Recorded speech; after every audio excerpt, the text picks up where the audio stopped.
How do you define you? You put the name that you're known by on a piece of paper and you put it on the wall and you look at it. The question is, who am I? And you can't answer it. I can't either. And the reason is I don't see the relationship. But I see it with you, not with the name on the wall. The relationship that you have with that which is inside, which that is outside, really shows here. But there's more. You stand on the cusp of a discovery of a relationship that you didn't expect. It's almost a relationship with yourself, except it's not quite yourself. We have asked you for so long to learn to love yourself, to know yourself, to heal yourself. And finally it comes down to this. What if I told you that there was you with you, almost like a mirror of yourself, a multidimensional you that has always been there? This is fairly new information, and yet it is also what the ancients taught. For in some of their dream times, in some of their ceremonies, they saw this, and they knew what it was. This is the you that is the quantum one.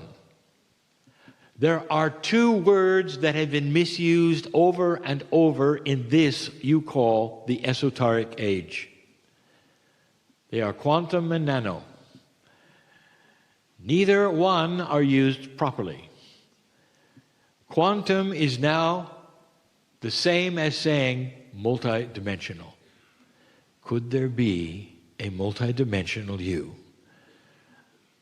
It mirrors what you do, but it's not part of you unless you have a relationship with it.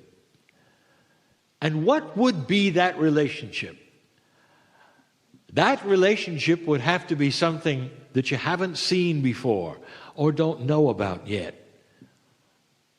You're breaking the compassion barrier. Dear ones, there is a type of multidimensional physics in compassion. Compassion, when generated, creates a relationship with the air, with the elements, with physics itself. And you have been trying to do it all of this time by yourself, not realizing that there is a quantum you next to you that's all about compassion. It's almost like the missing piece, a part of the human being that is very, very well known. You might say it's the higher self, but it's not. The higher self is a part of you that is higher vibrating. This one is ready to meet you. Some have discovered this multidimensional self and have joined with it and realized that was the solution. For they found the best friend they ever had.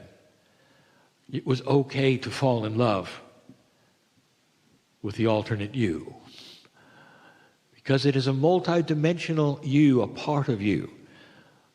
And then you start helping one another. Can you begin to see a relationship of lift? A relationship that lifts you out of being singular, because you're not. A relationship so that you don't have to bear the burdens all by yourself. What if I told you there was another you inside you that's starting to emerge in a multidimensional way that helps you? You see it all the time. You don't know what it is. You hear the voice of the alternate you when you have the intuition. Much comes from the pineal, much comes from the brain and the heart. But the alternate you is starting to emerge something brand new. You start to realize you are multiple, not singular. But the multiple is beautiful, appropriate, helpful, and it's the answer. What if there's a you in you that doesn't have the problems you have, is healthier than you are, and who will live longer if you let it than you will? Some of you are meeting this alternate you, and the combination is a relationship of the parts of you. The multidimensional you, the 3D you, the higher self you. This is the relationship to the parts we speak of. And when you start to see it, you start to realize that you can alter the 3D you because you can manipulate the field between you.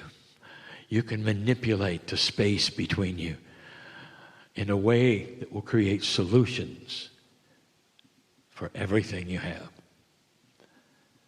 It's a new way of looking at it. And some will say, well, I'm not sure I understood that.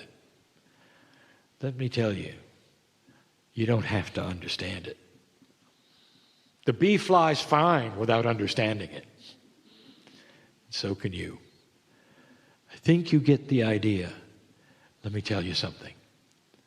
This group is unique. Those who have participated in this esoteric endeavor of the choir are very different in the way they think, what they expect, what they see, and what they create. It's an advanced group that I speak to. And some of you know exactly what I'm talking about.